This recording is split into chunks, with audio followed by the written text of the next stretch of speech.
Welcome back in AutoCAD 2021 tutorials. इस class में मैं आपको सिखाने वाला हूं कि how to start AutoCAD and interface, कैसे ऑटोकैड को स्टार्ट करते हैं और उसका इंटरफेस कैसे होता है। इंटरफेस का मतलब होता है कि सॉफ्टवेयर कैसा दिखता है, कि सॉफ्टवेयर के किस आइकन्स को क्या कहते हैं, कहाँ पर टैब होती है, किधर पैनल होती है। तो ये आपके लिए बहुत ज़रूरी है जानना, खासकर बिगनर के लिए, क्योंकि जब मैं आगे कोई भी कमांड या किसी टूल्स के बारे में डिस्कस करूंगा तो आपको ये बेसिक नॉलेज होना ज़रूरी है। इस क्लास में जो टॉपिक्स होंगे जिसको मैं कवर करने वाला हूँ वो टॉपिक है कैसे ऑटोकैड को लॉन्च करते हैं। तो ये बहुत ही सिंपल है कि कैसे ऑटोकैड को लॉन्च करते हैं। ऑटोकैड को लॉन्च करने के लिए फर्स्ट ऑफ ऑल आपको ऑटोकैड को इंस्टॉल करना होगा। ऑटोकैड को कैसे इंस्टॉल करना है इसके लिए मैंने एक सेपरेट वीडियो क्रिएट किया है, तो प्लीज़ उस वीडियो को देखिए जिसने नहीं देखा है। तो डाउनलोड करने के बाद डेस्कटॉप पर एक ऑटोकैड का एक आइकन आपको दिखाई देगा। वो कुछ ऐसा होगा जैसा ये आइकन दिखाई दे रहा है ऑटोकैड 2021 का। उस आइकन पर आपको डबल क्लिक करना है। जैसे ही आप डबल क्लिक करेंगे देन स्क्रीन पर एक यहाँ पर इस तरीके का एक वेलकम स्क्रीन आपको दिखाई देगा। तो ये मैं पीपीटी में तो आपको दिखा ही रहा हूँ ये स्क्रीनशॉट, एज वेल एज मैं आपको अभी ऑटोकैड भी लाइव ऑटोकैड को मैं स्टार्ट करके उसके थ्रू भी आपको एक्सप्लेन करूँगा। देन नेक्स्ट है स्टार्ट ड्राइंग आइकन, जो आपको यहाँ पर दिखाई दे रहा है। Pre defined templates, recent documents, ये इनके बारे में भी मैं डिस्कस करूँगा। देन न्यू डॉक्यूमेंट्स, यहाँ पर आपको नोटिस करना है पीपीटी में कि ये जो ब्रैकेट है, ब्रैकेट के अंदर Ctrl+N दिखाई दे रहा है। तो बेसिकली ये शॉर्ट कीज होती हैं न्यू डॉक्यूमेंट्स ओपन करने के लिए। ओपन डॉक्यूमेंट्स करने के लिए Ctrl+O।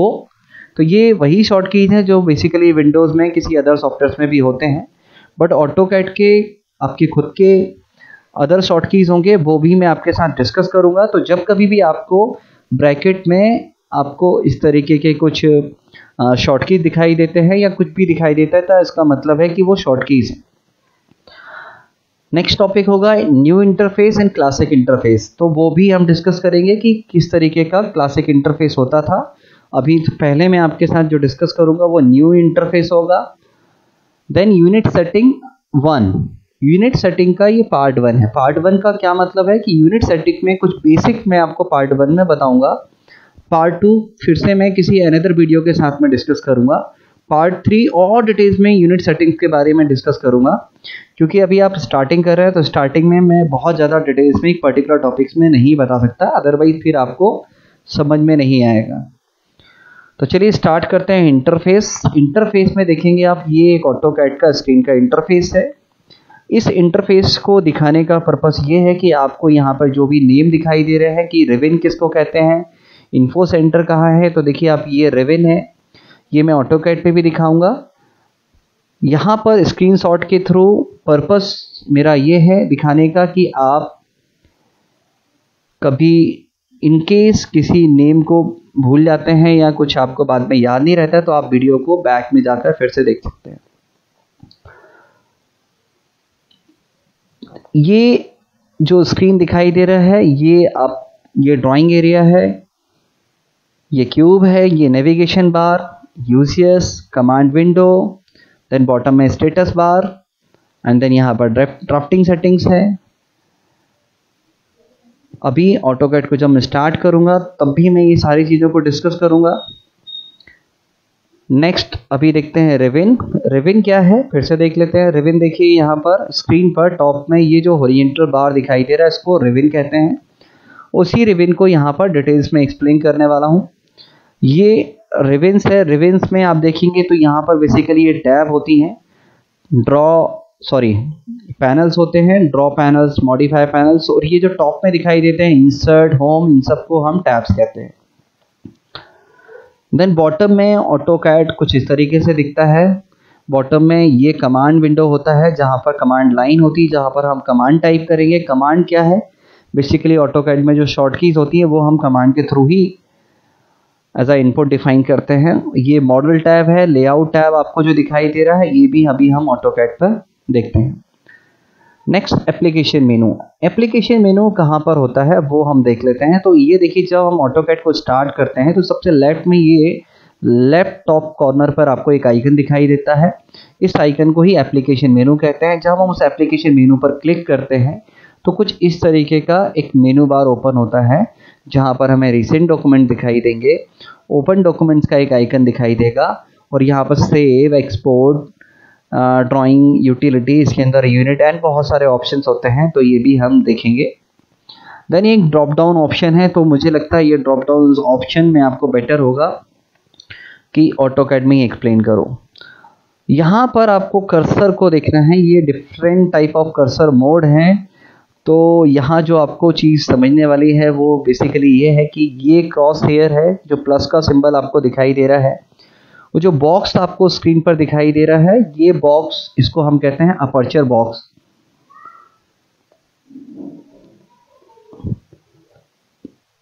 चलिए ऑटोकैड को स्टार्ट करते हैं। ऑटोकैड को स्टार्ट करने के लिए मैंने आपको पहले ही बताया कि आपको जो डेस्कटॉप पर स्क्रीन होगी उस पर एक ऑटोकैड का आइकन होगा। ऑटोकैड को इंस्टॉल करने के बाद उस पर डबल क्लिक करना है। डबल क्लिक करने के बाद ऑटोकैड किस तरीके से ओपन होता है वो ये है जो मैंने ओपन किया हुआ है। और सॉरी, इस तरीके का नहीं आएगा। फर्स्ट ऑफ ऑल जब आप ऑटोकैड को स्टार्ट करेंगे तो ये स्क्रीन होगी जब आप ऑटोकैड पर डबल क्लिक करेंगे, उसके बाद ये वेलकम स्क्रीन आती है।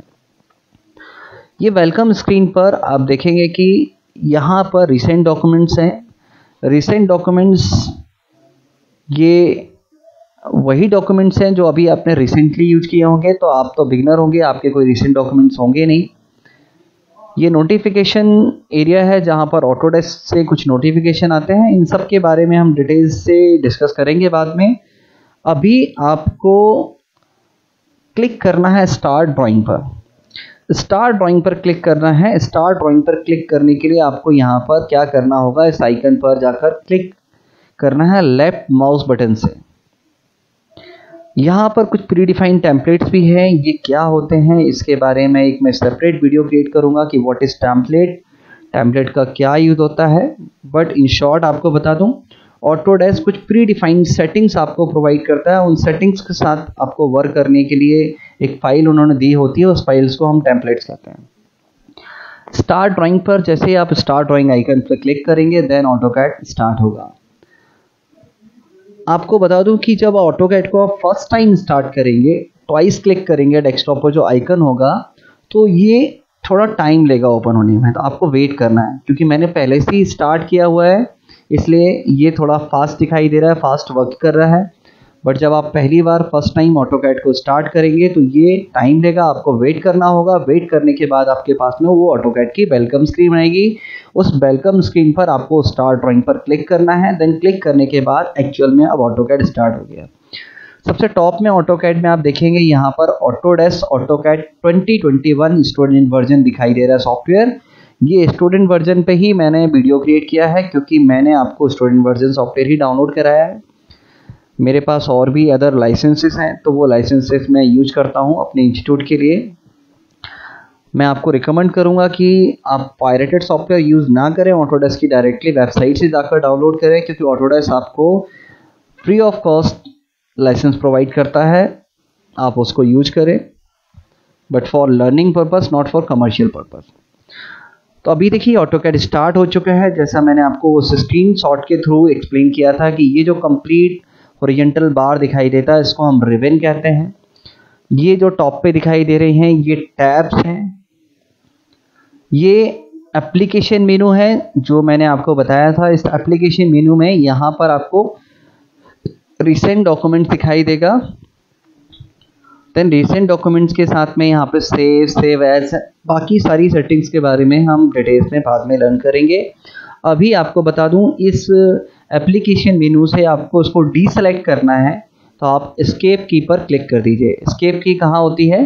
एस्केप की कीबोर्ड में टॉप लेफ्ट में ESC एस्केप की होती है, उस पर क्लिक कर दीजिए, या फिर स्क्रीन पे कहीं पे भी लेफ्ट माउस बटन से क्लिक कर दीजिए। स्क्रीन पर जो ये प्लस का सिंबल दिखाई देता है ये कर्सर है, एंड देन जो आपको एक स्क्वायर बॉक्स दिखाई दे रहा है this is called as aperture box. Then इस रिबन में आप देखेंगे कि यहाँ पर ये पैनल्स हैं, draw panels, modify panels, annotation panels, layers panels. तो जो अपकमिंग क्लासेस होंगी उस पर हम इन्हीं सारे पैनल्स और ये सारे टूल्स कमांड के बारे में डिस्कस करने वाले हैं। पैनल्स पर आप देखेंगे यहाँ पर ये लाइन कमांड है, ये पॉलीलाइन कमांड है, इन्हीं सारे कमांड्स को हम टूल्स भी कहते हैं। स्क्रीन पर ये जो एरिया दिखाई दे रहा है ये ड्राइंग एरिया है, ये वर्किंग एरिया है। बॉटम में आप देखेंगे कि यहाँ पर ये यूसीएस आइकन है, इस यूसीएस आइकन के पास में मॉडल टैब है, देन लेआउट टैब है। लेआउट टैब का यूज़ अभी आपको नहीं करना है, बट आपको इनिशियली ये बताना ज़रूरी इसलिए है क्योंकि जब आप स्टार्टिंग में प्रैक्टिस करते हैं तो सम टाइम आपसे ये मिस्टेक हो जाती है कि आप वर्क करते करते बाय मिस्टेक आप लेआउट टैब पर आ जाते हैं। आपको फिर से वापस मॉडल स्पेस पर आना पड़ेगा क्योंकि मॉडल स्पेस ही वो स्पेस है या वो एरिया है जहां पर हम वर्क करने वाले हैं। देन बॉटम में आप देखेंगे यहाँ पर ये कमांड विंडो है। ये कमांड विंडो में यहाँ पे कमांड लाइन है जहाँ पर हम कमांड टाइप करेंगे, शॉर्ट कीज का यूज करेंगे। यहाँ पर स्क्रीन पर ये जो एरिया दिखाई दे रहा है ये वो एरिया है जहाँ पर हमारे पास इंस्ट्रक्शन आएंगे कि आपको नेक्स्ट करना क्या है किसी कमांड को सिलेक्ट करने के बाद। और ये वो एरिया है जहाँ पर हम ऑटोकैड में कुछ भी कमांड का यूज करेंगे। तो बेसिकली ये यहाँ पर सारे जो भी कमांड होता है उसको रिकॉर्ड करता जाता है और हम हिस्ट्री को देखना चाहेंगे तो यहाँ से देख सकते हैं। वो कैसे, मैं आपको ये भी बाद में देखेंगे। बॉटम में ये जो सेटिंग्स दिखाई दे रही हैं ये सेटिंग्स बहुत ही इंपॉर्टेंट सेटिंग्स होती हैं और इन सेटिंग्स को हम ड्राफ्टिंग सेटिंग्स कहते हैं। यहाँ सबसे लास्ट में कस्टमाइजेशन बटन है। कस्टमाइजेशन बटन में आपको यहाँ पर जो भी चेक मार्क दिखाई दे रहे हैं वो चेक मार्क का मतलब है वो सेटिंग्स यहाँ पर ऑन है। जैसे आप देखेंगे कि यहाँ पर ये ऑर्थो मोड है तो ऑर्थो मोड यहाँ पर भी आपको ये ऑन दिखाई दे रहा है। इफ़ मैं इस ऑप्शन को यहाँ से अनचेक कर दूँ तो ये ऑप्शन आपको यहाँ पर नहीं दिखाई देगा। तो जब भी कोई सेटिंग या कुछ भी आपको यहाँ पे बॉटम में नहीं दिखाई देता है तो आप इस कस्टमाइजेशन बटन पर क्लिक करते हैं। क्लिक करने के बाद इस ऑर्थो मोड को क्लिक करेंगे। ऑर्थो मोड को क्लिक करने के बाद आपको यहाँ पर ये ऑर्थो का आइकन आपको दिखाई देने लगेगा। इसी तरीके से सम टाइम ऐसा होता है कि ये जो ड्रॉ पैनल आपसे वर्क करते करते बाय मिस्टेक आपसे इधर डिस्प्लेस हो जाए। तो ये मैंने कैसे इसको डिस्प्लेस किया है, मैंने लेफ्ट माउस बटन से इसको पिक करके ड्रैग करके ड्रॉप कर रहा हूँ। तो ये और मैं आपको और डिटेल्स में जब मैं कुछ टूल्स आपको बता रहा हूँगा तो उस टाइम पर फिर से आपको बताऊँगा कि मैंने कैसे इसको पिक करके किसी दूसरे प्लेस पर लेके गया हूँ। देन यहाँ पर एक इम्पॉर्टेंट चीज़ और है कि जब आप ड्रॉ पैनल पर राइट क्लिक करेंगे या किसी भी पैनल पर राइट क्लिक करेंगे तो यहाँ पर show tab and show panel option आता है। शो पैनल में आपने सपोज ड्रॉ पर अनचेक कर दिया तो अब आपको ये ड्रॉ पैनल यहाँ पर या ड्रॉ पैनल आपको यहाँ नहीं दिखाई देगा। आपको वंस अगेन फिर से किसी पैनल पर राइट क्लिक करना होगा। शो पैनल पे जाकर आपको ये जो ड्रॉप डाउन लिस्ट आती है इस ड्रॉप डाउन लिस्ट में आपको इस ड्रॉ पैनल को यहाँ से सेलेक्ट कर लेना है। देन आप देखेंगे यहाँ से फिर से ड्रॉ पैनल आ गया है।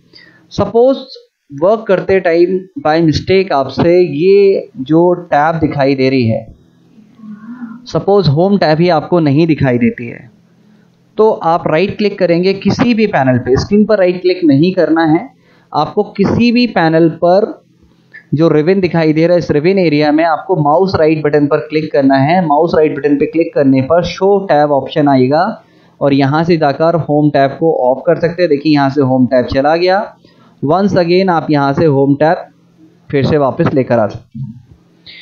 ये सब मैं इसलिए बता रहा हूँ क्योंकि ये छोटी छोटी बातें हैं लेकिन आपसे मिस्टेक होती है जब हम इनिशियली वर्क करते हैं।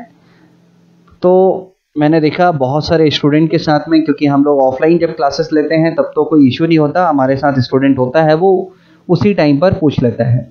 बट जब आप घर पे प्रैक्टिस कर रहे होंगे तो मुझे मालूम है कि आपको इस तरीके के कुछ प्रॉब्लम्स आने वाले हैं। अभी देखिए सपोज आप किसी और टैब पर आ जाते हैं तो आपको वंस अगेन होम टैब पर आना है, क्योंकि होम टैब पर ही आपके बेसिक टूल्स हैं जो अभी हम लर्न करेंगे और जिस पर हमारा फोकस्ड होगा। ये जो भी इंटरफेस मैंने आपको बताया है ये बेसिकली न्यू इंटरफेस है। आप किसी ओल्ड वर्जन के सॉफ्टवेयर पर जाएंगे लाइक 2009 के पहले 2008 तक, उसमें ऑटोकैड में ओल्ड वर्जन का ऑटोकैड था, उसमें मेनू बार होते थे और टूल बार होते थे। एंड 2014 तक बॉटम में यहाँ जो वर्क स्पेस स्विचिंग का ऑप्शन है, यहाँ पर ऑटोकैड क्लासिक का भी एक वर्क स्पेस हुआ करता था। बट आप वर्क स्पेस को ऑटोकैड क्लासिक को भी इस न्यू वर्क स्पेस को ऑटोकैड क्लासिक वर्क स्पेस में कन्वर्ट कर सकते हैं। वो कैसे कन्वर्ट करते हैं वो मैं आपको बता देता हूँ। टॉप में ये जो एरो दिखाई दे रहा है, इस एरो पर जब आप क्लिक करेंगे तो यहाँ पर भी कुछ ऑप्शन दिखाई देंगे। इस ऑप्शन में आपको शो मेनू बार पे क्लिक करना है, तो आप देखेंगे कि यहाँ से देखिए मेनू बार आ गए। मेनू बार क्या होते थे, जब आप किसी मेनू बार पे क्लिक करते थे तो एक मेनू ओपन होता था, ये देखिए। और यहाँ से टूल बार पे क्लिक करके, कहाँ से, ये टूल्स पर जाकर टूल बार पे क्लिक करेंगे एंड ऑटोकैड में जाकर आप यहाँ से जो ड्रॉप पैनल है वही पहले ड्रॉ टूल बार हुआ करता था, ये इस तरीके से आता था। तो एक सेपरेट क्लास में एक ऑटोकैड क्लासिक इंटरफेस के बारे में क्रिएट करूँगा।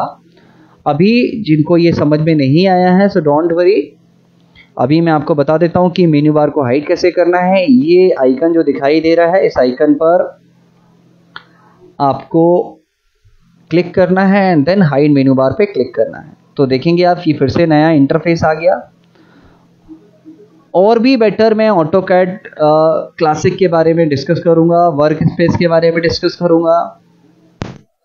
सो इस क्लास में इतना ही। नेक्स्ट क्लास में हम देखने वाले हैं नेविगेशन टूल्स के बारे में, कैसे जूम इन जूम आउट करते हैं, माउस को कैसे कंट्रोल करते हैं। तो अभी इतना प्रैक्टिस करिए। Thank you very much.